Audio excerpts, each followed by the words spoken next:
금쪽 상담소 활기차게 시작해 보겠습니다. 네, 문을 활짝 열겠습니다. 오늘 우리 고객님은 어떤 분이신가요? 저 이분 스카이캐슬의 실사판입니다. 이분을 만나고 싶어서 엄마들 줄이 정말로 이게 아주 대단한 분입니다. 그런데 이분이 금쪽 상담소 소문이 나기 시작하자 네. 바로 대기표를 뽑고 죄송하다. 조금만 더 기다려달라. 우리가 마음은 알겠는데 조금만 기다려달라. 상담이 풀려 있다. 그래서 오늘 드디어 이 자리에 나오시게 된 거예요. 진짜로요? 이렇게 나오셨네요. 네. 고객님 한번 모셔보도록 하겠습니다. 네.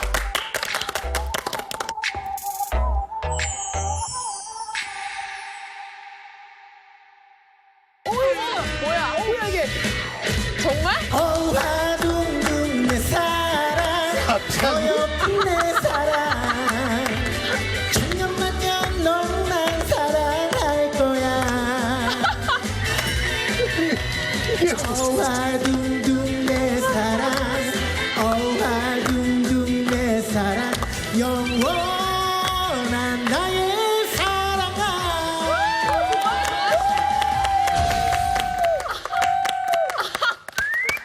아, 도대체 이분의 정체가 뭐예요? 아, 저요? 음악을 미치도록 사랑하는 남자. 트로트 새내기이자 전국에 있는 그 수많은 고등학생들의 수학 대통령. 옆에서 누가 조언해준다고 그거 들어가지고 성공한 사람 치고 사실 아무도 없다고. 잘 봐요. 어렵지 않아요. 소리 나서? 얘 찢으면 어때? 수학 생선님으로 불리우는 남자. 정승재. 네. 야, 수학 대통령. 수학 대통령이십니다. 네. 지금부터 멘탈 테스트를 시작하겠습니다. 그래, 칠판에 2개의 원을 그려주세요. 두 개의 원?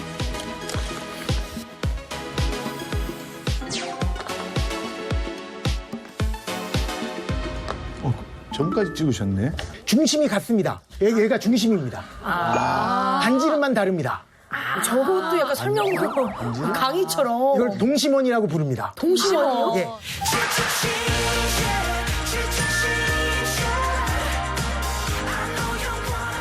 반갑습니다. 선생님 반갑습니다. 환영합니다. 오랜만입니다. 환영합니다. 안녕하십니까. 저희 금쪽 상담소에서는 오시는 고객님께 이렇게 차를 대접하거든요. 목소리를 또 많이 쓰시니까 환절기 이 기관지에 좋은 복숭아 꽃차입니다. 복숭아 꽃차요? 예. 저 복숭아 되게 좋아해요. 자두 같은 거 있잖아요. 엄청 좋아. 꽃도 3년 전부터 되게 좋아하기 그냥 복숭아만 좋아한다고 말씀하시면 안 돼요. 제가 첫눈에 죄송합니다. 굉장히 많은 네. 고객님이신데. 아니 정말 복숭아도 너무 좋아하고 저랑은 상극이네요. 네, 저 복숭아 알러지가 있거든요. 네. 선생님 와주셔서 감사한데 어느 때보다 좀 어수선하게 시작하긴 했습니다. 네. 근데 생선님은 뭐예요, 생선님? 생선님. 생선님이 그러니까 제가 EBS에서도 수업을 하는데 거기 선생님들은 대부분 학교 선생님들이거든요. 네. 진짜 학생들 생각하는 그 마음이 저는 하루 종일 매출이 얼만큼 올라갔고 뭐 이런 생각을 한다면 나는 선생님이 아니구나. 그래서 그때 너무 충격을 받아서 학생들한테 앞으로 나한테 선생님이라 부르지 마. 근데 강사님 좀 이상하잖아요. 그래서 그냥 뭐라고 할까 그러다가 정승재 씨라든지 학생들. 그게 좀 이상하잖아요. 제 씨는 좀 많이 예의가 없어 보이고 하니까 선이랑 생이랑 좀 바꿔서 어우, 겸손하기까지 하세요. 네, 그럼요. 네. 그러면 이제 정승재 씨 예. 거를 제가 그대로 그렸습니다. 요게 그냥 뭐 동그라미만 그린 게 아닙니다. 다 의미가 있는데 현재 나를 채우고 있는 건 무엇일까 알아보는 테스트였습니다. 나를 채우고 있는 거? 채우고 있는 거. 자, 여기 보시면은 여기 첫 번째였고 이게 두 번째였잖아요. 원 안에 두 번째 원을 그린 사람은 배려심과 사랑으로 어머. 가득 차 있는 따뜻한 사람. 사랑을 주고받는 건 모두 좋아하므로 주변 사람들과 교류가 끊이지 않는 타입이고요. 그리고 모든 것을 따뜻한 눈으로 바라보는 당신은 약자에게 애틋한 사람. 아니 이게 과학적으로 그렇지 그렇지 하잖아요. 그래 어떻게 보면 수학 약자잖아요 제가 하루 종일 만나는 친구들이 맞아요. 그러다 보니까 이런 자연스러운 현상이 일어난 게 아닐까. 네. 진짜로 저희 금쪽 상담소를 찾아주신 이유가 있을 거거든요. 행복해질 거라고 생각을 하고요.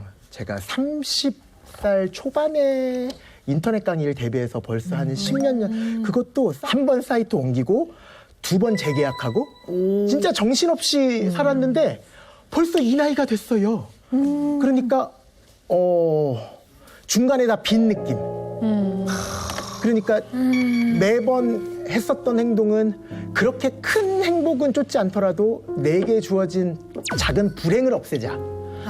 불행만 피했던 삶인 것 같아요.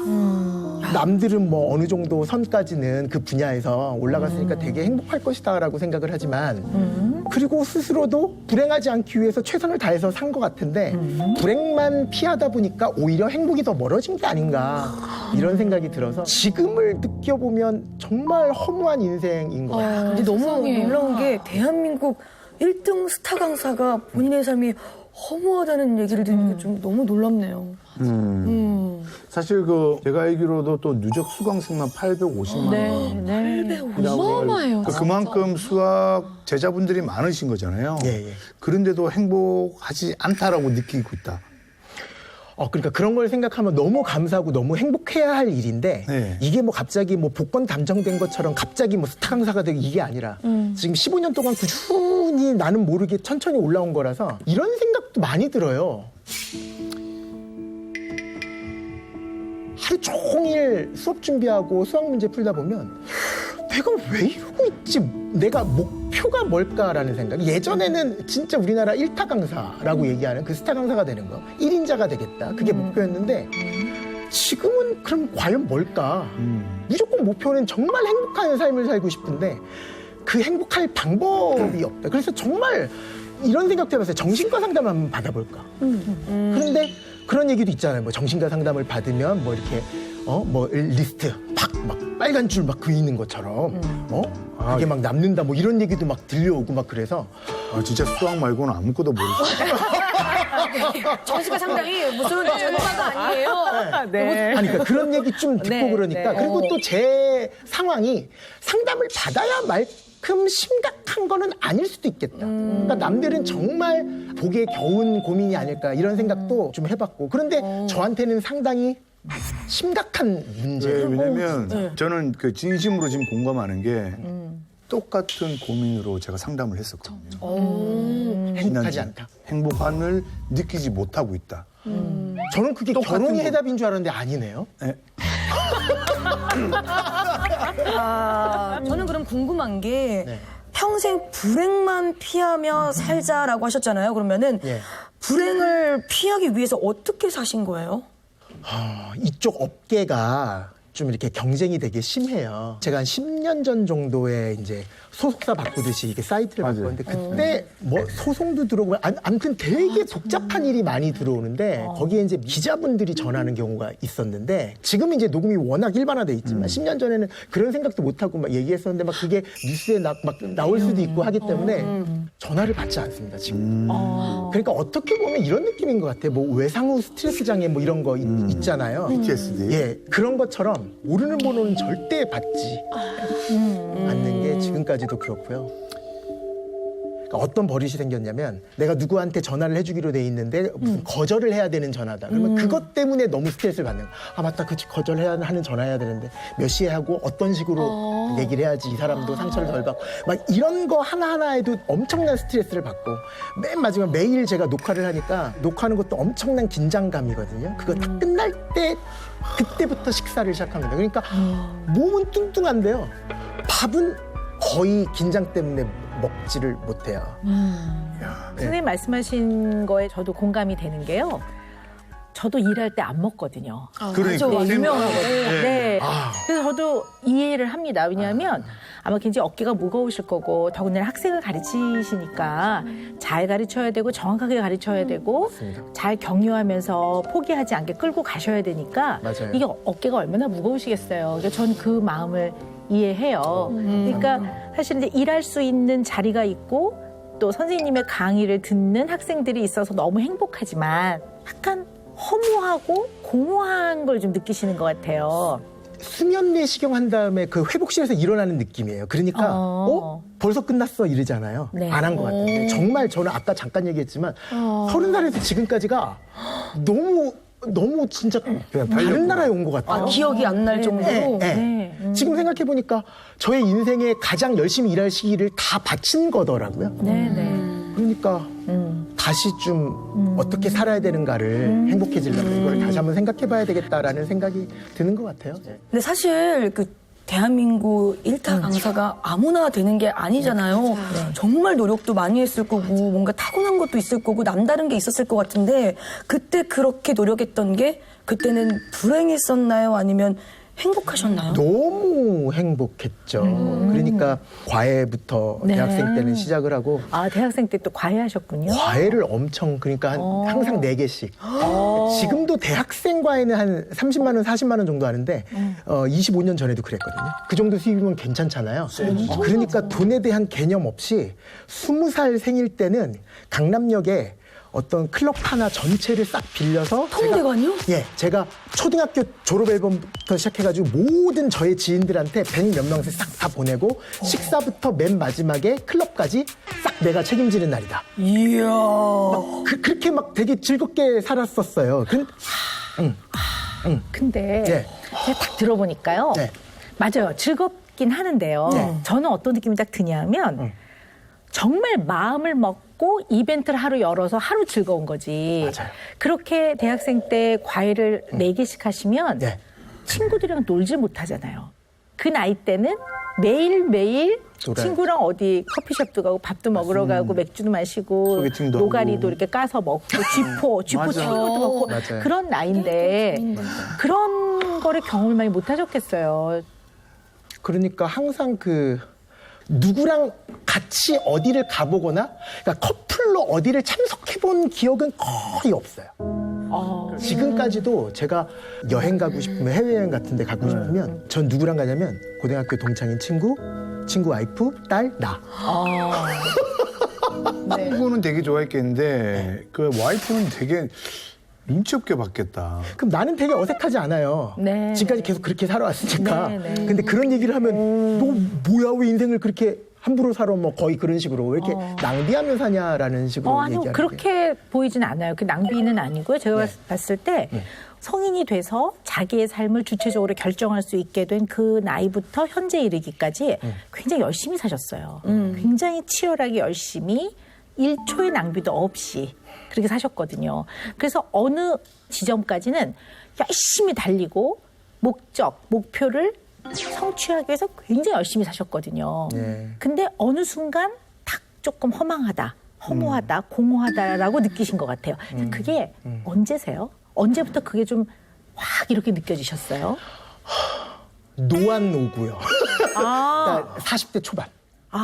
지금으로부터 한 4년 전까지나 몸의 변화를 한 번도 느껴본 적이 없어요. 목 쉬지도 않고 어떻게 이렇게 안 아플 수가 있지 사람이? 진짜 건강하시구나. 그렇게 살아왔는데 한 3, 4년 전부터 하나하나씩 고장나는 거예요. 그러니까 눈도 지금 항상 가까운 거 휴대폰 볼 때 이러고 멀리 볼 때는 이러고 이게 좀 천천히 돌아오잖아요. 초점 같은 게. 그때부터 시작해가지고 하나하나씩 지금도 여기 팔이 별로 안 좋거든요. 막 이런 게 하나하나씩 오니까 그러니까 아까 수면 내시경 깬 것 같다 그랬잖아요.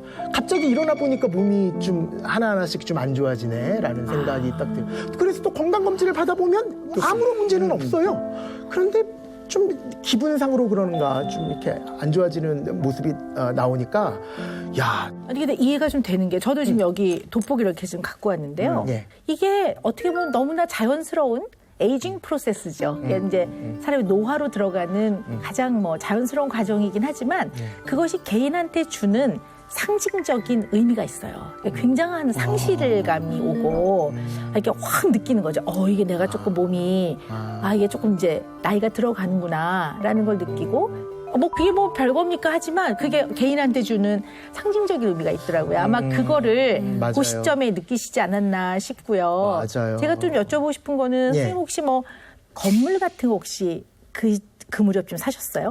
우리 흔히 말하는 건물주. 그쵸. 그때 이제 제가 하는 게 스튜디오랑 또 제가 음악 좋아하니까 소극장을 홍대에다가 만들고 싶어서 그때쯤에 맞아요. 그때쯤에 만들었어요. 그러실 것 같아요. 왜냐하면 이게 이제 자수성가하는 이런 선생님 같은 유형은 어느 정도 경제적인 안정을 유지할 때까지 열심히 막 달리는 마차에 불을 지르듯이 막 야. 그렇게 살고 막 긴장을 에너지원으로 쓴단 말이에요. 막 달려라 그러고 막 하다가 이제는 어느 정도 안정이 됐구나. 이런 상태가 딱 됐을 때 너무 기쁜데 그 기쁨 뒤에 오는 석세스 디프레션이라고 해요. 성공 이후에 오는 약간의 우울감이 있어요. 그래서 이거를 너무 좋아야 되는데 약간 그 뒤에 오는 약간 이렇게 무슨 부귀영화를 바라려고 이렇게 살았나 이런 마음이 이렇게 오면서 약간의 그 공허함이 있을 수가 있거든요. 그래서 이제 그런 면도 한번 좀 잘 살펴보셔야 될 것 같아요. 예. 사람이 이제 내가 행복해라고 느끼는 쪽이 외향적인 사람들이 조금 더 높대요. 그게 왜 그런가 하고 봤더니 외향적인 사람들은 일단 밖으로 향해 있잖아요. 그러니까 사람들이 뭐 하나 궁금하고 이제 사람을 좀 만나야지만 오히려 에너지 회복이 되는 사람들이거든요. 그러니까 관계를 많이 맺고 그다음에 새로운 자극을 찾아서 밖으로 많이 나가다 보니까 물론 좋지 않은 것도 경험하겠지만 재미있는 것도 많이 경험을 하는 거죠. 그래서 이게 이제 뭘 의미하냐면 인간이 행복하다고 느끼는 것 중에 굉장히 중요한 것이 관계란 말이에요. 사회적 관계가 인간이 행복하다고 느끼는데 굉장히 중요한 역할을 하더라라는 거예요. 그러니까 네. 그런 관계가 없죠, 저는. 그러니까 하루 종일 말을 안 하죠. 수업할 때 빼놓고는 말할 상대가 없잖아요. 직업적 특성상 예. 비대면으로 사회적 관계를 맺는 대상이 동등한 관계가 아니에요. 맞아요. 학생들이잖아요. 그러니까 이게 어떻게 보면 학생들한테 나 힘들어 위로 좀 해줘 이럴 수는 없었을 거라고. 나 인생 이런 고민인데 이렇게 하기 어려웠을 거고. 그렇죠. 그렇게 못하죠. 그러다 보니까 예. 우리 선생님 같은 경우에는 이런 사회적 관계가 굉장히 없으셨을 것 같아요. 그러면 맞아요. 무지하게 외로워요. 제가 조금 그래도 같은 직업을 가지고 있는 선생님들끼리도 이렇게 모여가지고 이렇게 인간관계를 형성하는 선생님들이 많은데 저는 10년 전부터 아예 일부러 다커트 시키고 학원 쪽에 관련된 모든 분들의 전화번호를 일부러 저장했어요. 거절하기 위해서, 차단하기 위해서. 그래서 정말 지금까지 10년 동안 한 명도 안 만났었던 것 같아요. 그러면 일부러 차단시키는 정도. 뭔가 굉장히 어려움을 겪으셨던 것 같아요. 그 업계에서 같이 종사하는 사람들 사이에 그 얘기를 좀 자세히 들어볼까요? 그냥 그걸 좀 파악을 해봐야 될 것 같습니다. 그러니까 그 뭐 댓글 그 커뮤니티 사이트 같은 데 있잖아요. 그러면 이거를 이 사람의 수업을 들으면 완전 망한다. 이 사람의 수업을 들으면 무조건 성공한다라는 거를 어떤 식으로까지 가냐면 완전 가상의 캐릭터를 만들어 놓고 믿을 수밖에 없을 만큼 얘가 나 원래 수학을 못했는데 점점 얘가 성장하는 모습을 막 보여주는 거예요. 가상이에요. 댓글 안에서.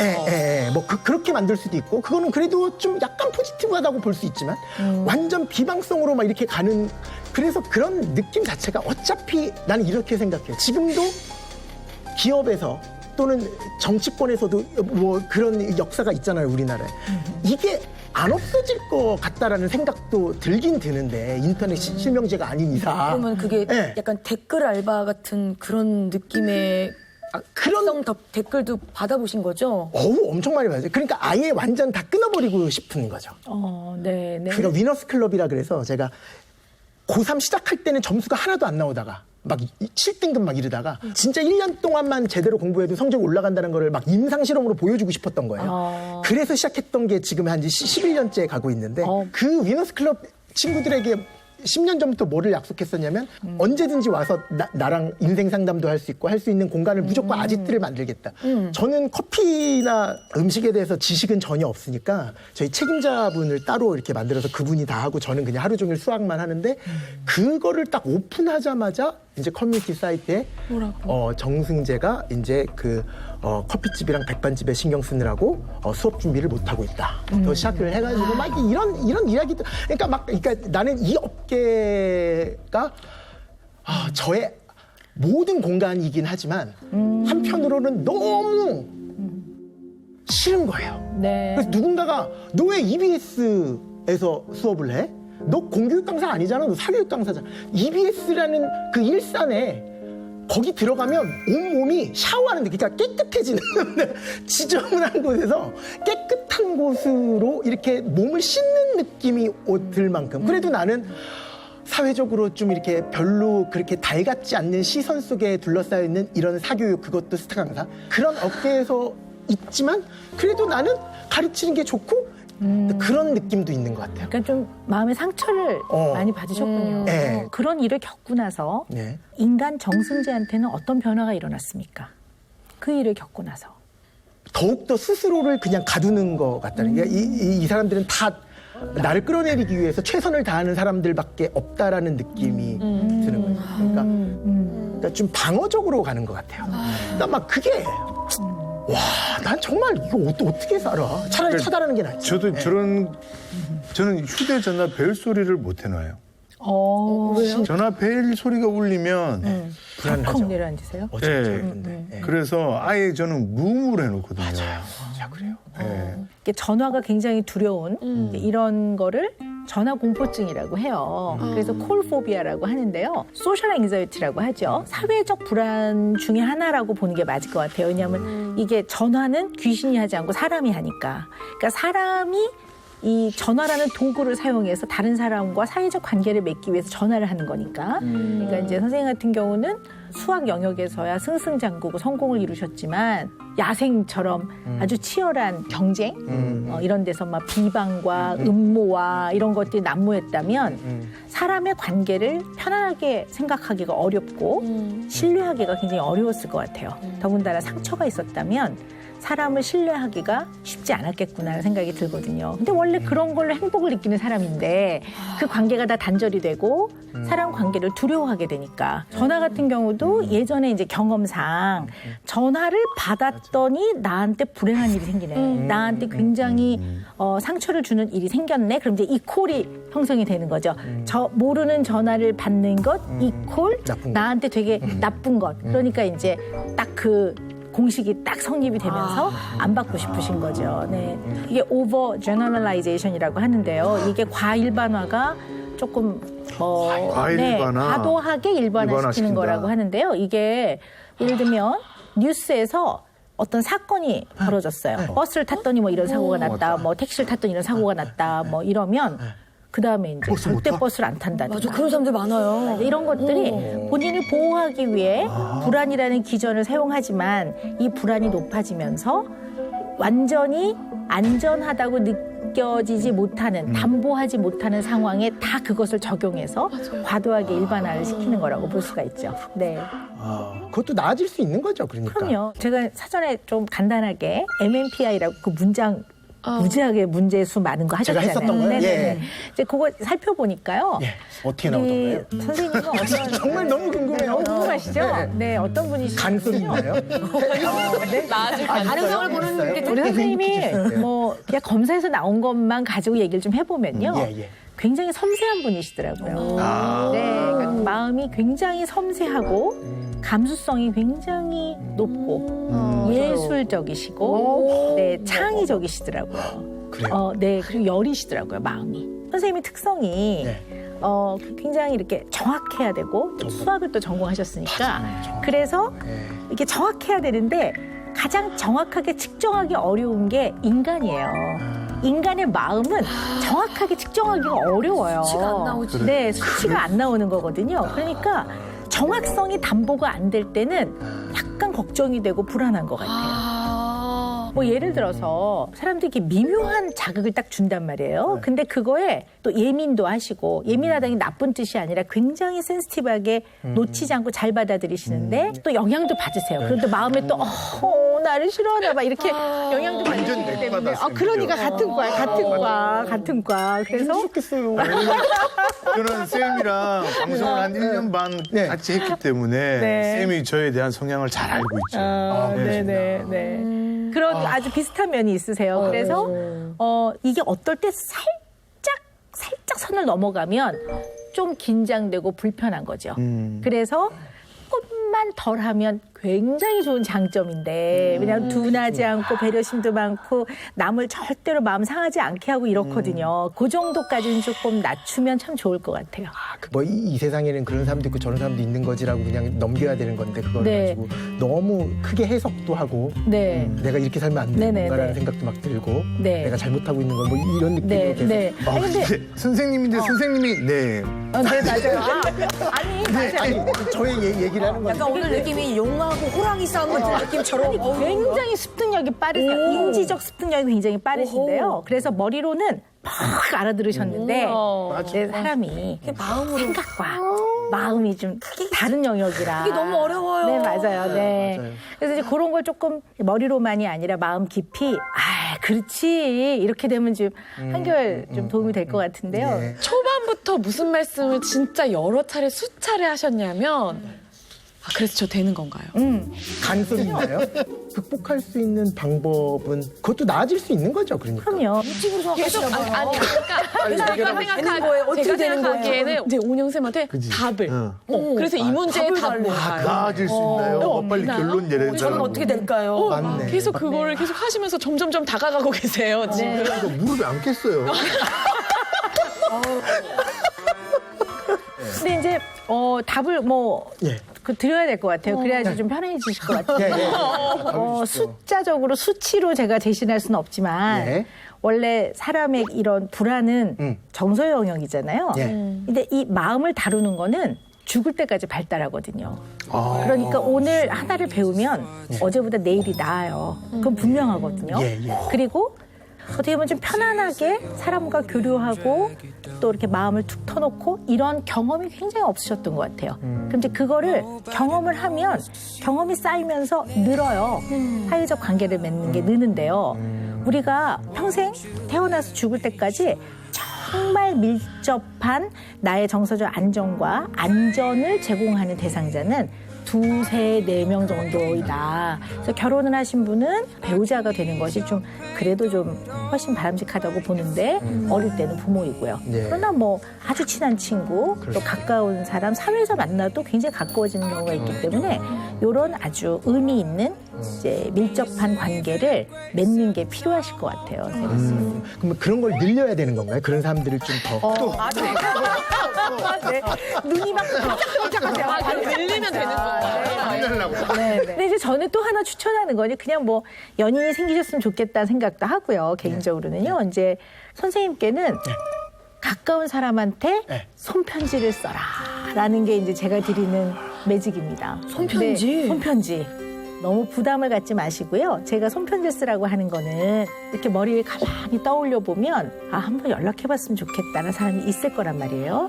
그게 친구든 주변에 가까운 사람이든 선생님의 마음을 담아서 한번 써보세요.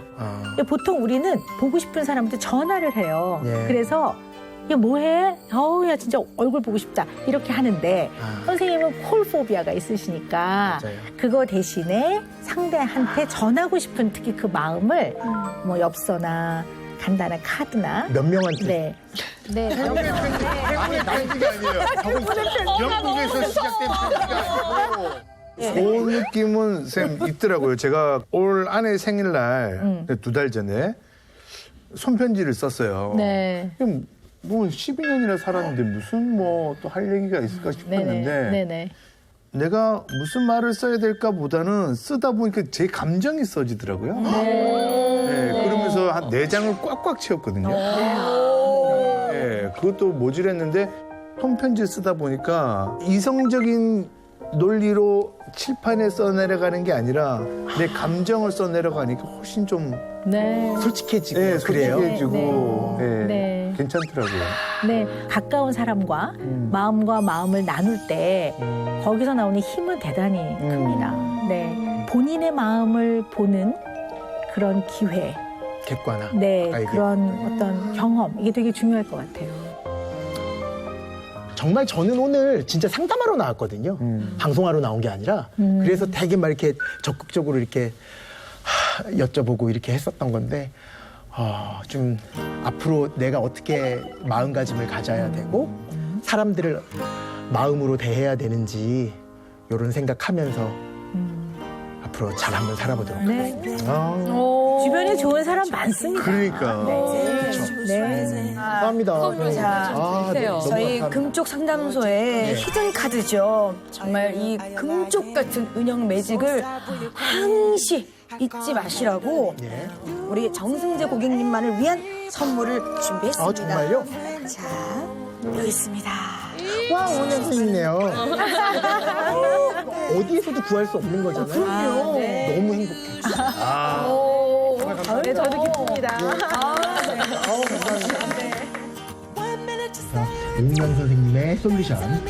사랑하는 사람에게 편지 쓰기, 손편지 쓰기를.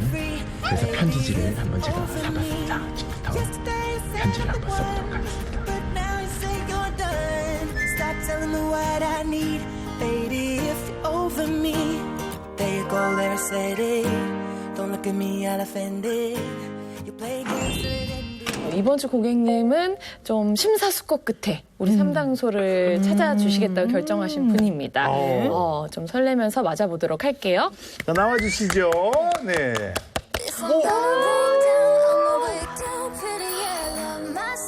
오은영의 금쪽 상담소에 오신 고객님 자기소개 해주세요. 안녕하세요. 저는 송선미라고 하고요. 7살 아이를 키우고 있는 엄마이자 배우입니다.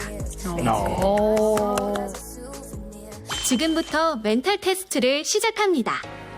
마음에 드는 꽃 2송이를 차례대로 골라주세요. 저기에서 Yeah, we walking down this hill, all I care about is you and I. See me in the cell, you'll see the true light. Story shining bright, we made it right.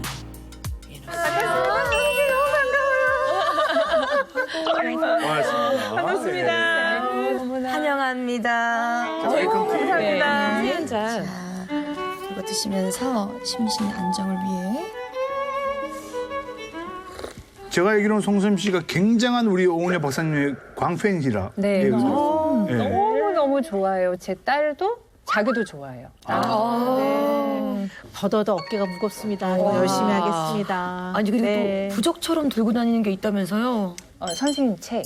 어머, 시간 날 때마다 보려고 화장실에도 놔두고 뭐 잠자기 전에 침대 옆에도 놔두고 그러면서 시간 날 때 보니까 이제 저희 딸아이가 제가 촬영 간다고 하니까 자기 애기 가방에 선생님 책이랑 뭐 시실이랑 이런 거 해서 챙겨주더라고요. 엄마 준비물. 엄마 준비물.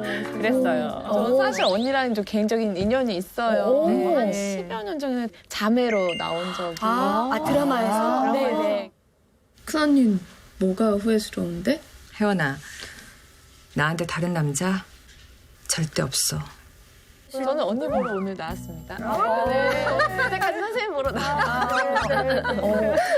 멘탈 케어룸 꽃을 오늘 나래 씨가 준비하셨다고요? 아, 예. 너무나 아름다우신 우리 송선미 씨를 위해 네. 제가 이제 선물을 가장한 재미있는 테스트를 좀 준비해봤거든요. 예. 첫 번째로 고른 색은 나는 진짜 어떤 사람인가. 빨강을 선택하신 분들은 남을 따르기보다는 먼저 앞서 이끄는 성격. 아, 리더 역할이고. 리더 역할이죠. 그리고 두 번째로 고른 색이 현재 내가 처한 상황이에요. 녹색을 먼저 뽑으셨어요. 녹색은 내면의 상처를 돌봐야 할 때 감정을 억누르고 솔직한 표현을 어려워해 위축감을 느낌. 지금 오프닝 때도 윤지 씨가 말씀을 하셨습니다만 심사숙고하셨다. 저희 상담소를 찾을 때까지 이렇게 그 심사숙고한 이유가 있을까요 혹시?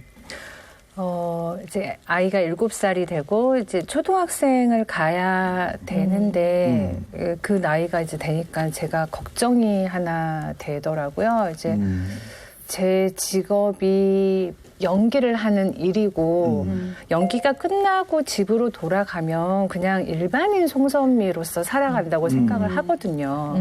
그런데 알려진 인물이다 보니까 이제 저희 가정사나 이런 것들이 이게 오픈이 되고 다 드러나게 됐는데 아이 아빠가 이렇게 하늘나라로 가게 된 그 사실이 기사나 이런 걸로 다 남아 있어요. 서울 강남에 있는 한 변호사 사무실에서 고 씨는 지인의 흉기에 찔려 사망했습니다. 검찰은 치밀하게 계획된 청부살인 범죄로 보고 있습니다. 그거를 이제 기사나 이런 걸로 접하게 됐을 때 애가 받아들일 수 있는 그 상처나 뭐 이런 것들을 제가 어떻게 이거를 완화시켜 줄 수 있을까. 그렇게 했을 때 내가 그때 뭐라고 얘한테 얘 마음을 다독여 줘야 되나 이런 생각이 들어서 사실은 걱정이 굉장히 많이 되고 그래요. 네. 아빠의 부재를 딸이 알게 되었을 경우에 어떻게 그 얘기를 해야 되느냐. 네, 부재는 알죠. 근데 네. 그 사건을 네. 어떻게 이유를 어떻게 설명해야 되는지 네. 그리고 그거를 아이가 조금은 그래도 잘 마음이 좀 덜 힘들게 어떻게 잘 설명을 할 것인가 하는 건 굉장히 큰 고민이죠. 네. 이미 이제 그래도 이제 부재를 알고 있으니까. 그쵸, 알고 근데 있죠. 처음에 그 부재를 어떻게 인지시켜 주셨는지도 저는 처음에는 그때가 너무 어려서 뭐 우주 여행을 갔다 뭐 이렇게 얘기를 했었고 그러다가 이제 얘가 4살, 5살 이렇게 되면서 아빠 대체 언제 와?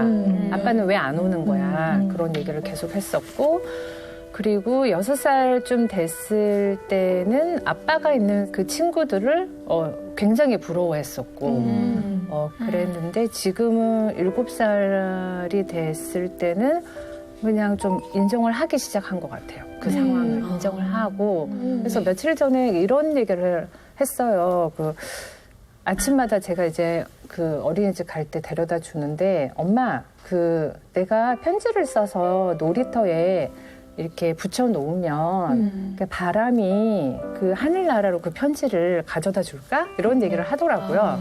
그래서 제가 그렇겠지라고 얘기를 했는데 나중에 좀 시간이 지나서 곱씹어 보니까 얘는 굉장히 많이 그립구나라는 생각을 하게 됐죠. 이렇게 선미 씨 하시는 말씀을 쭉 이렇게 들어보니까요. 그간의 과정에서 선미 씨가 많이 단단해진 것 같아요. 제 느낌에.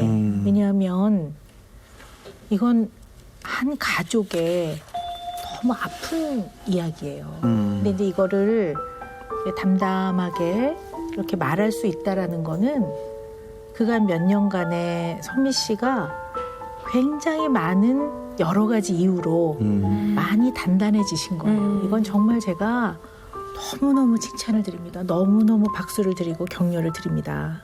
그래서 아마 여기 이 자리에 나오시는 게 굉장히 큰 용기가 필요하셨을 거예요. 물론 뭐 못할 얘기도 아니고 부끄러운 얘기도 아니지만 이게 얼마나 꺼내놓기가 어려운 얘기겠습니까? 그리고 꺼내놓는 것이 되게 아프다고요. 마음이 아프고 딸에 대한 걱정, 아리에 대한 걱정 때문에도 마음이 아프시고 그러실 거예요. 그런데 제가 제일 마음이 쓰여지는 부분은 아마 아빠가 너무너무 보고 싶을 거예요. 그러니까 아리가 단단한 아이든 말을 잘하는 아이든 스트레스를 잘 해결해내는 아이든 아빠에 대한 이야기를 물어봤을 때 어떤 대답을 해야 되는지 이런 거 다 잘 해나갈 거예요. 그런데 아리한테 있어서 가장 제가 마음이 쓰이는 부분은 얼마나 보고 싶을까 아빠가. 얼마나 아빠가 그리울까. 네. 너무 보고 싶을 거예요. 너무 보고 싶을 거예요. 이게 시간이 지나도 그런 사랑하는 사람을 떠나보냈다는 마음이 그 마음은 잘 안 잊혀지더라고요. 근데 또 단단한 엄마가 있으니까. 네. 제가 제일 힘들었던 게 엄마 아빠가 너무 보고 싶어라고 하면 제가 해줄 말이 없는 거예요. 어떻게 해줄 수 있는 방법이 없는 거예요. 나도 너무 보고 싶어, 엄마도 너무 보고 싶어 이 얘기 말고는 할 수 있는 말이 없어서 그게 이렇게 너무 벽에 부딪히는 듯한 느낌? 이건 어쩔 수 없이 아리야 네가 가져가야 되는 거야. 그런 그 벽이 느껴져서 그게 좀 힘들었던 거야. 많이 힘들었던 거야.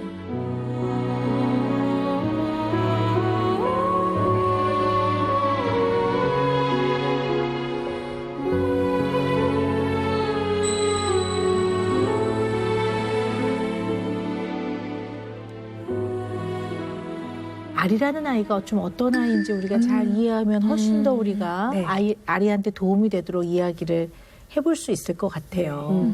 제가 볼 때는 굉장히 독립적인 것 같아요. 독립적이고 어린이집에서는 손 하나 안 가는 아이.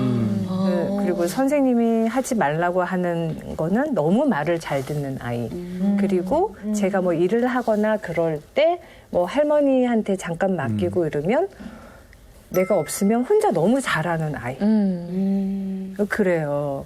그리고 제가 볼 때는 좀 나이에 비해서 속이 좀 깊은 것 같아요. 그런 것 같고 눈치도 좀 빠르고 하지 말라는 건 좀 안 하고 그런 거 좀 있는 것 같아요. 아리가 그린 그림이 있어요. 궁금하다.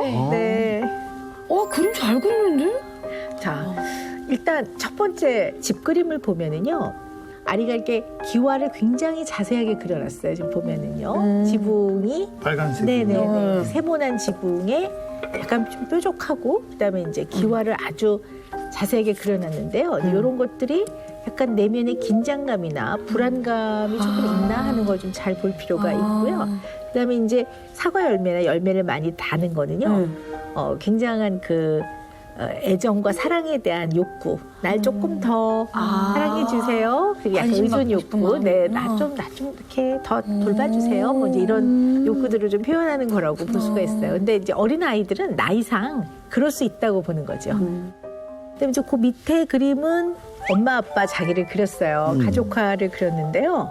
아빠랑 엄마가 얼굴의 표정이 똑같아요.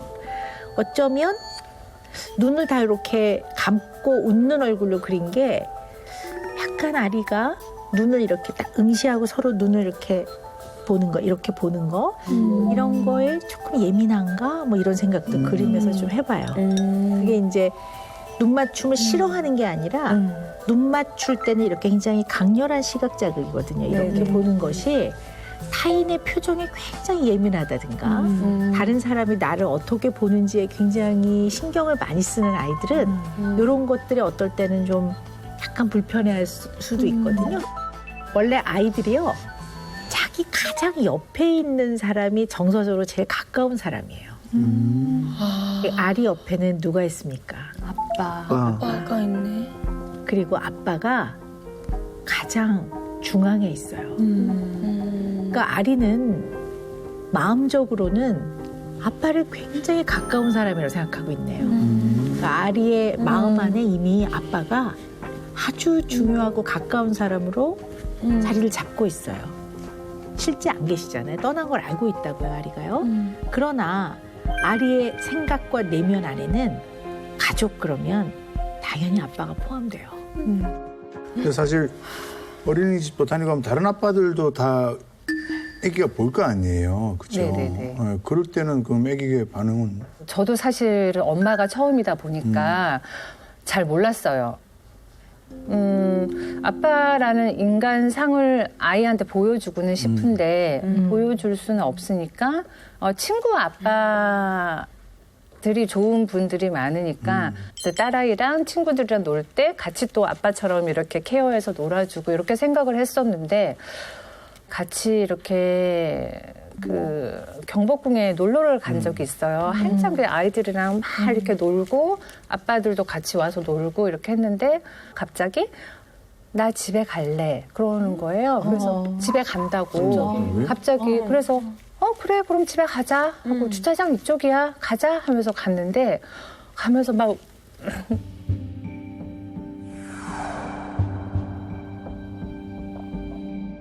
우는 거예요. 아빠 너무 보고 싶다고. 그래서 제가 그때 막 너무 좀 마음이 안 좋아서 안아주고 업어주고 이랬는데 업고 이렇게 그 경복궁 걸어서 왔거든요. 그러고 나서 제가 그런 생각이 들었어요. 아, 굳이 아빠라는 그걸 이렇게 보여줄 필요까지는 없겠다. 얘는 어차피 아빠라는 존재에 대해서 알고 있고 부재도 알고 있는데 그걸 굳이 가능하면 좀 줄여주면 좋겠다. 왜냐하면 아빠를 그리워하는 마음이 자꾸 더 커지고 자꾸 자극이 되니까 굳이 그거는 일부러 만들어줄 필요는 없겠다 싶어서 그럴 기회가 있을 때 그냥 저랑 둘이 데이트하고 같이 뭐 전시회 가거나 뭐 먹으러 가거나 둘이 놀고 여러 아빠들이 이렇게 같이 가거나 이럴 때는 조금 자제하고 그랬죠. 그러셨군요. 네. 뭐 아리가 아직 어리고 아리의 마음을 제가 다 알 수는 없지만 저도 어렸을 때 아버지가 돌아가셨어요. 제가 이제 몇 살 때 돌아가셨어요? 제가 17살에 아버지가 갑자기 돌아가셨거든요. 근데 사실 가끔씩 지금도 아버지 꿈을 꿔요. 그러면은 이게 딱 깼을 때 내가 아버지가 돌아가셨나? 그러니까 그 정도로 평상시에는 그냥 내가 아버지가 안 계신다는 생각을 잘 못해요. 뭐 일하다 보고 막 재밌게 놀다 보면은 그러면 진짜 나도 다 똑같이 나도 아버지가 있었지라고 생각하다가 문득 뭐 남들이 얘기하거나 아니면 또 만약에 결혼을 하게 되면 막 가끔씩 그런 생각이 들 때가 있더라고요. 근데 아리도 조금 그렇지 않을까. 네. 사람이 겪는 여러 가지 어려움은 그 개인의 특성에 따라 이걸 어떻게 받아들여서 어떻게 해석하고 어떻게 처리하느냐가 좀 다 다르거든요. 선미 씨는 어떻게 하실 생각이셨어요? 솔직히 방법이 없었어요. 외국을 가야 되나? 아예 인터넷도 안 되고 그런 데를 가야 되나? 이런 생각도 해보기도 했는데 근데 막으면 제가 신도 아닌데 이거를 막는 거는 한계가 있잖아요. 맞아요. 그리고 어떤 부분이라도 구멍이 생길 수 있고 그래서 그렇게 계속 어떻게 해야 되지 하다가 오게 된 거거든요. 아리가 가장 넘어야 될 큰 마음의 어떤 부분은 그리움이에요. 네. 보고 싶음이거든요. 근데 이 그리움은 같이 그리워하는 사람과 나눠야 돼요. 나누려면 굉장히 많은 정보를 공유하고 있고 서로 잘 알고 있어야 돼요. 그래서 제일 하지 말아야 되는 게 패밀리 시크릿을 갖는 거예요. 가정 내 비밀을 갖는 거. 패밀리 시크릿. 근데 그게 하지 마셔야 되는 것 중에 하나예요. 아리 같은 아이는. 왜냐하면 누구나 다 알고 있는데 모르는 것처럼 행동하는 비밀을 갖게 됐을 때 아이가 마음 안에 있는 다양한 깊은 감정을 가까운 사람들하고 터놓지 못해요. 왜냐하면 아이 입장에서 패밀리 시크릿을 갖게 되면 어떤 생각을 하게 되냐면 이 이야기가 서로에게 너무 마음이 아픈 얘기이기 때문에 꺼내면 안 되는 건가 이런 생각을 한단 말이에요. 그래서 아이가 마음이 되게 헷갈려요. 나는 아빠가 그리운데 아빠 얘기를 엄마한테 하고 싶은데 내지는 엄마 아빠가 어떻게 결혼했는지 나 물어보고 싶은데 아빠의 마지막 떠나는 모습을 엄마는 봤는지 이런 게 궁금할 거라고요. 근데 너무나 그 얘기들을 안 하고 지내고 그러면 아이 마음속에 혼란이 와요. 이거를 꺼내야 되는 얘기인지 말아야 되는 얘기인지. 그래서 이거는 정말 하시지 말아야 될 것 같아요. 그러자면 아이 연령에는 맞아야 되겠죠. 왜냐하면 아이들이 받아들일 수 있는 선에선 얘기해 주지만 솔직하게 말하는 게 맞거든요. 7살만 돼도요. 타인의 입장을 이해하는 능력이 생겨요. 그러니까 예를 들어 아이들이 너 오빠 시험 공부하니까 조용히 해. 그러면 7살 미만의 아이들은 그냥 엄마한테 혼날까 봐 조용히 하든가 아니면 조용히 했을 때 엄마한테 칭찬을 받기 때문에 조용히 하는데 7살이 좀 넘으면 오빠의 입장을 이해해. 오빠한테 저 시험이 좀 중요하지. 내가 좀 조용히 있어줘야겠다. 이게 가능해지기 때문에 발달상 이런 거에 맞춰서 얘기를 정확하게 해주실 필요가 있을 것 같아요. 이 패밀리 시크릿 때문에 굉장히 마음고생을 하셨던 분의 이제 실예를 좀 말씀을 드리면 어떤 여성분이 계셨는데 이분은 언제나 마음 안에 궁금한 게 있었대요. 풀리지 않는 의문. 엄마가 참 애쓴대요. 본인을 위해서 애를 쓰고 잘 대해주는데 엄마가 남동생을 대하는 거랑 본인을 대하는 게 굉장히 좀 다르다고 느껴질 때가 있대요. 그런다고 해서 엄마가 자기한테 잘못하는 건 아니래요. 근데 어떨 때 꼭 미묘한 건데 이 미묘한 거를 말을 하기도 어렵고 특별히 잘못하는 게 아니니까. 근데 느껴진대요. 그래서 이게 아들과 딸을 차별하는 건가? 근데 또 그렇게 보기가 좀 어렵고. 근데 어른이 돼서 정말 우연히 알게 됐는데 어머니가 새엄마라는 걸 알게 된 거예요. 근데 그 사실을 딱 알고부터 본인은 마음이 너무 편해졌대요. 왜냐하면 그 의문이 다 풀렸대요. 아, 그래서 그랬구나. 우리 엄마가 새엄마였구나. 근데 나를 낳지 않은 엄마였는데 이렇게 키워줬다면 너무 고마운 거구나. 우리 엄마로서는 정말 최선을 다한 거였구나. 저 같은 경우에는 그 패밀리 시크릿과 관련된 이슈가 있었어요. 저희 집에서. 아시다시피 저희 집에 이제 특별한 제 친오빠가 있는데 이런 일이 있었어요. 라니가 친구와 있는 시간이었어요. 그랬는데 뭐 자연스럽게 이제 거침없이 외삼촌이 들어온 거예요. 그런데 라니의 외삼촌을 보고 저렇게 큰 성인이 아이처럼 좀 행동하는데 약간 좀 다른데 톤이 라니가 그 눈을 본 거예요. 친구가 지금 뭔가를 알아버렸다. 그러니까 그 둘이 밥 먹는 자리였는데 살짝 우리 삼촌 좀 이상하지 그러는 거예요. 라니가 먼저. 네. 제가 그 순간에 내가 좀만 더 빨리 말을 해줄 걸 요거를 좀 더 공식적으로 자 우리 삼촌은 좀 다른 면이 있어 엄마가 생각하기엔 이런 다른 면이 있어 이런 시간을 언젠가는 갖고 싶었는데 그땐 그냥 넘어갔어요. 답은 하나예요. 뭐냐면 그냥 진실되고 솔직하고 진정성을 갖는 것이 가장 중요하다. 이거는 답은 있는 거고 어떤 아이들한테는 약간 이렇게 모호하게 그리고 약간 은유적으로 표현하는 것이 도움이 안 될 때도 있고 또는 아빠의 부재를 너무 미화하거나 그런 것들도 좀 늘 고민을 좀 해봐야 되는 문제라고 보는 거죠. 근데 제 그냥 방송이라 생각 안 하고 그냥 솔직하게 얘기할게요. 근데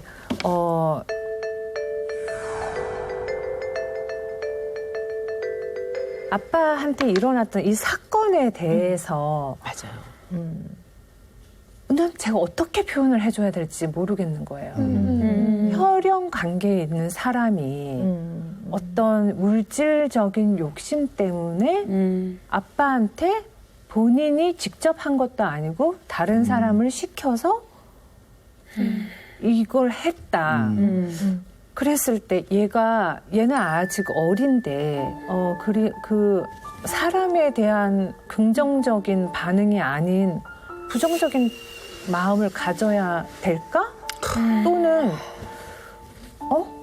우리 가족이 이렇게 했다고?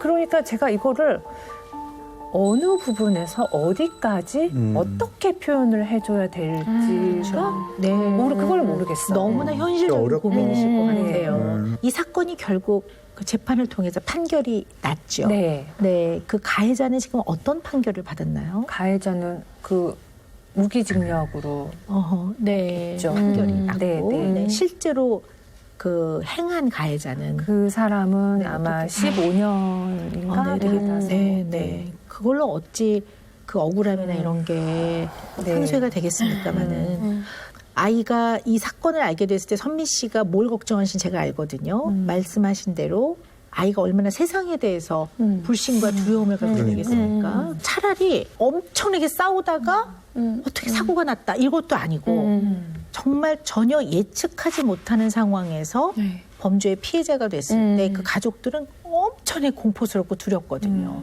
거기다가 그것이 가족 친족일 경우에는 더욱이 그럼 이 세상에 누구를 믿고 사는가 하는 거죠. 그럼 이제 이 사건을 알게 됨으로 인해서 아리가 세상에 대한 불신과 네. 또 가까운 사람에 대해서 굉장한 공포와 누구를 믿어야 될지 누구를 믿지 말아야 될지 이것이 또 세상에 대한 불신과 네. 세상을 못 믿는 문제가 생기게 되면 그거는 안 되니까 잘 설명을 하셔야 된단 말이에요. 자, 그런데 어떤 게 기본 전제냐면요. 인간은 다 선하지 않다고 얘기해 주셔야 될 것 같아요. 나쁜 사람이 있다고 말해 주셔야 될 것 같아요. 네, 나쁜 사람이. 그러니까 사람의 목숨이 얼마나 귀한 건데 어떤 다른 욕심과 의도로 사람의 목숨을 해치는 건 악하지요. 그걸 어떻게 상황에 의해서 이해할 수 있다고 할 수 있겠습니까? 근데 이런 사람들이 소수 있다고 말해 주셔야 될 것 같아요. 이런 사람들은 상대가 아무리 잘 대해줘도 상대방이 잘 대해주는 노력으로 해결될 수 있는 부류의 사람이 아니라는 얘기를 해 주셔야 될 것 같고요. 그럼 이제 아이가 불안하잖아요. 그럼 나도 그런 사람을 만나게 되면 어떻게 해요, 앞으로. 그러니까. 근데 이런 사람들이 아주 많지는 않다라는 얘기를 해주셔야 돼요. 세상에는 굉장히 좋은 사람들도 많기 때문에 너한테 반드시 이런 일이 빈번하게 일어나지 않는다라는 거. 그런 얘기를 그냥 정확하게 해주시는 게 맞을 것 같아요. 판결문 있죠? 판결문 다 보여주시고 이 사건의 개요나 이런 것들을 아이가 잘 알게 됐을 때 얘기해 주시는 게 필요할 것 같아요. 아빠가 갈등의 연루가 돼서 겪은 일이 아니라는 거. 그래서 사람들이 아유 뭐 양쪽 말을 다 들어봐야지 할 때 마음속으로는 절대 아니지 그건 잘못 알고 있는 거지 이렇게 해서 아빠라는 사람에 대해서 이 아이가 정확하게 알고 있는 게 제일 중요할 것 같아요. 네, 그래서 정확하게 법적으로 판결이 나온 거는 선미 씨나 아리한테 굉장히 도움이 되는 이제 그러한 부분이었다고 볼 수 있죠. 저도 개인적인 얘기를 조금 하자면 손희씨 누님 그러니까 이제 우리 남편의 누님도 그 남편분을 일찍 떠나보내셨어요. 정말 교통사고로 갑자기 그냥 돌아가셨는데 그때가 굉장히 젊었을 때예요. 그리고 이제 우리 신우님한테 아이가 둘이 있었는데 큰 아이가 6살, 그다음에 작은 아이가 돌이 막 지난 그러니까 어제 그제가 돌인 그런 이제 6살, 1살 이렇게 된 아이 둘을 남겨놓고 이제 아빠가 떠난 거죠. 그래서 이건 뭐 정말 이런 상황은 가족의 이걸 뭐 고통, 비극 뭐 이런 단어로 표현이 안 되는 것 같아요. 이걸 뭐 어떻게 할 수가 없는 거죠. 그래서 이제 모든 가족이 사실은 온 힘을 다해서 굉장히 애써 다 도왔어요. 굉장히 자주 놀이동산도 데려가고 아빠 역할을 다 하지 못해도 그래도 공백을 조금이라도 메꿔주려고 굉장히 많이 노력을 했고 그랬지만 이제 아이가 좀 큰 다음에 어떤 얘기들을 하냐면 어느 날 일요일 날 이렇게 아파트 베란다에서 밑에 주차장을 내려다보면 다른 집 아이들이 아빠랑 차 트렁크를 열고 거기에 이렇게 바리바리 뭘 싣고 가는 거를 보면 너무나 마음이 힘들었노라고 아이가 그런 얘기를 하고 떠난 분보다는 남은 사람들이 그 고통을 잘 해결해야 되는 거더라고요. 그 고통은 남은 사람들의 몫이더라고요. 그래서 우리가 보통 가까운 사람이 세상을 떠나면 우리나라의 관혼상제로 봤을 땐 49제를 치르면서 되게 굉장히 통곡하고 아파하고 하다가 약간의 일상으로 조금씩 회복되는 과정을 겪게 되고 요 과정을 정상적인 애도 반응이라고 해요. 근데 요 정상적 애도 반응이라는 요 시기를 넘어가서도 계속 너무 슬프거나 우울할 때는 그건 조금 더 우리가 필요하면 치료를 해드리고 그러거든요. 근데 이제 우리 선미 씨의 이야기를 좀 들어보고 싶어요. 선미 씨는 어떻게 좀 이 과정을 겪어가시고 그러셨는지. 저는 제가 그런 게 좀 느린가 봐요. 이게 현실적으로 하늘로 갔다는 거는 머리로는 아는데 이게 실제로 제 마음에서 그걸 받아들이는 게 한 2, 3년 정도 걸린 것 같아요. 그래서 낮에는 막 그 육아하고 뭐 아리 스케줄 따라 이렇게 다니다 보니까 너무 바빠서 이렇게 막 다니고 뭐 엄마들이랑 하하호호 웃기도 하고 장난도 치고 그러는데 밤에 잠을 잘 때는 꿈에서는 너무 오빠를 그리워하는 거예요. 항상 뭐 저는 이쪽을 오빠를 바라보고 있는데 오빠는 딴 데를 보고 있다든지 아니면 분명히 오빠랑 이렇게 만나야 되는데 계속 꿈에서 만나지지 않는다든지 그거를 한 3, 4년 정도 계속 했던 것 같고 지금은 이제 좀 제가 아예 제 마음에서도 아, 오빠가 정말 갔구나를 제가 현실적으로 딱 받아들인 것 같아요. 그리고 어쨌든 저는 만으로 2, 3년 정도 연애하고 12년 정도를 같이 살았고 그러다 보니까 오빠에 대해서 많이 알고 제가 어떻게 사는 거를 오빠가 가장 좋아할 거라는 게 너무 눈에 보이거든요. 그래서 이제 슬픈 거 좀 안 하고 싶더라고요. 이제 슬픔에 빠져서 살고 이런 거 안 하고 그냥 아리랑 너무 이렇게 인생을 즐기면서 좀 자유롭게 살고 싶다는 생각이 많이 들어요, 요즘에. 어쨌든 그래도 굉장히 이제 큰 일이니까 그걸 기점으로 이제 선미 씨가 딸을 바라보는 생각의 변화도 있었을 것 같아요. 너무 많이 변했죠. 네. 다시 태어난 것 같아요.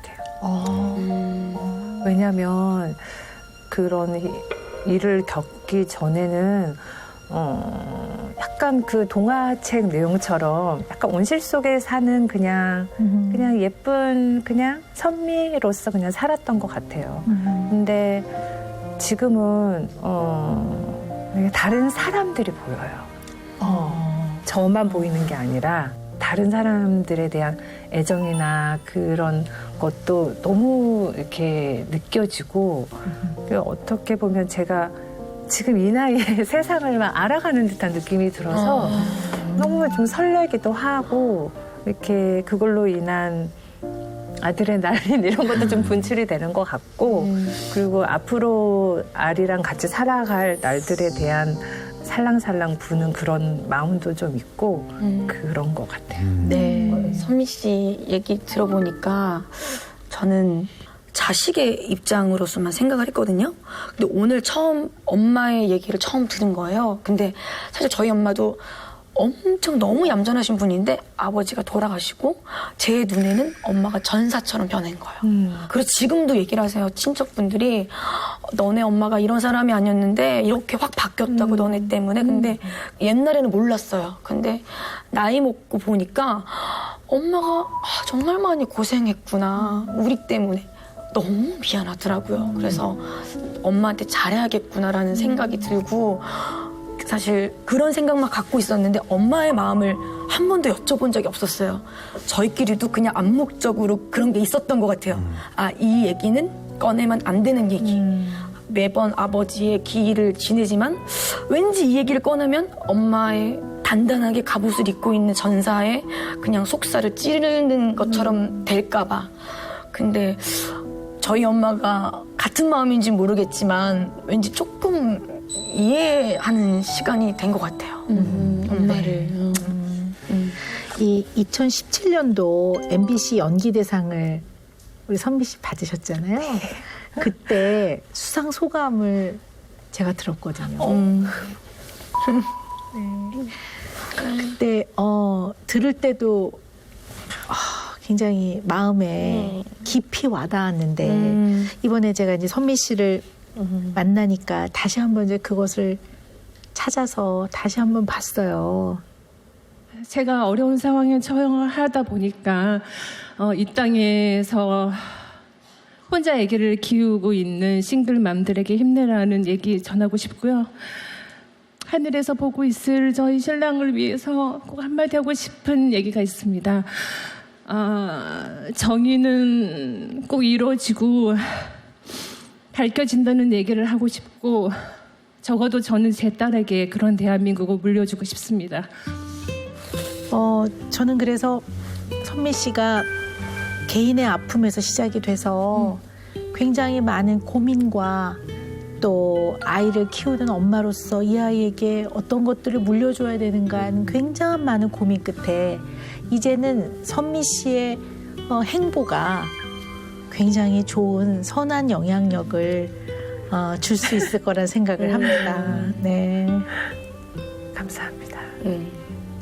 선미 씨가 그냥 한 인간으로서 굉장히 많이 이렇게 단단해져 가는 것 같아요. 네. 우리 선미 씨는 아리한테 좀 어떤 엄마가 되고 싶으세요? 엄마가 내 엄마여서 나는 너무 행복해. 이런 얘기 들으면 최고겠죠. 부모로서 그거만큼 좋은 건 없을 것 같아요.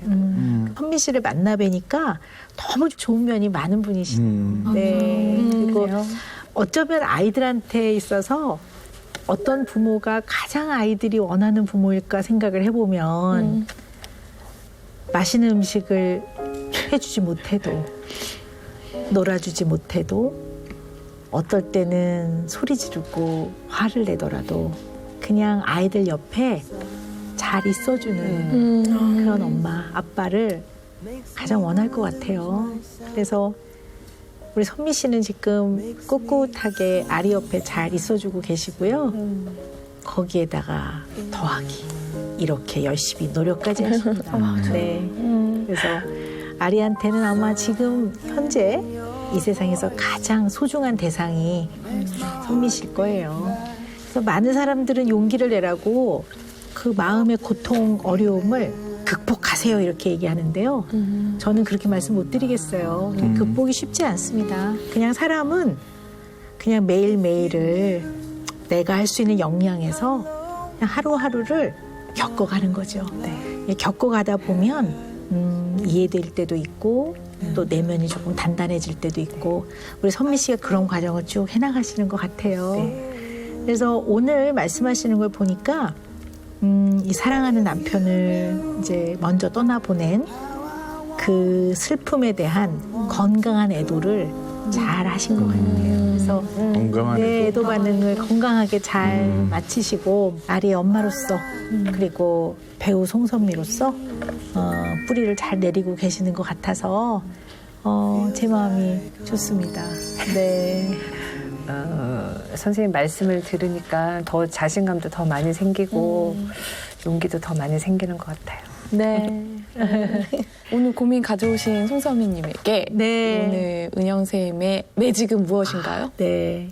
이거 아마 하늘로 먼저 떠나가신 남편분이 자주 했던 말일 거예요. 선미야, 너 잘하고 있어. 걱정하지 마. 선미, 너는 너 길을 잘 가고 있어. If you'd only let me, I could show you how to love. Take our time, let it all go. If you'd only let me, I could show you how to cry. 선미야 잘하고 있어. 잘하고 있어. 오늘 이렇게 또 꿋꿋하게 오늘 이 자리를 지켜주셨어도 내일 또 마음이 힘든 시간이 올 수도 있습니다, 선미 씨. 다만 힘들 때는 힘들어 하셔도 됩니다. 그러나 송선미라는 나무의 뿌리가 뿌리채 흔들리지만 않을 정도로 아주 피폐해지지만 않을 정도로 흔들리지 않으시면 됩니다. 충분히 그렇게 지금 잘하고 계십니다. 선미야, 잘하고 있어. 감사합니다. 걱정하지 마. 네.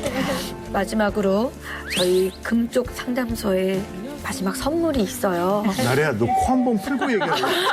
제가 너무 많이 울었죠? 아, 진짜 이게. 아니야, 선물 드리기에는 톤을 약간 좀 정리를 하고 선물 드리는 게 좋지 않을까 싶어서. 자, 은영 매직이 영원하길 바라며 저희 금쪽 상담소만의 선물을 오늘 준비했습니다. 되게 커. 왜 이렇게 커?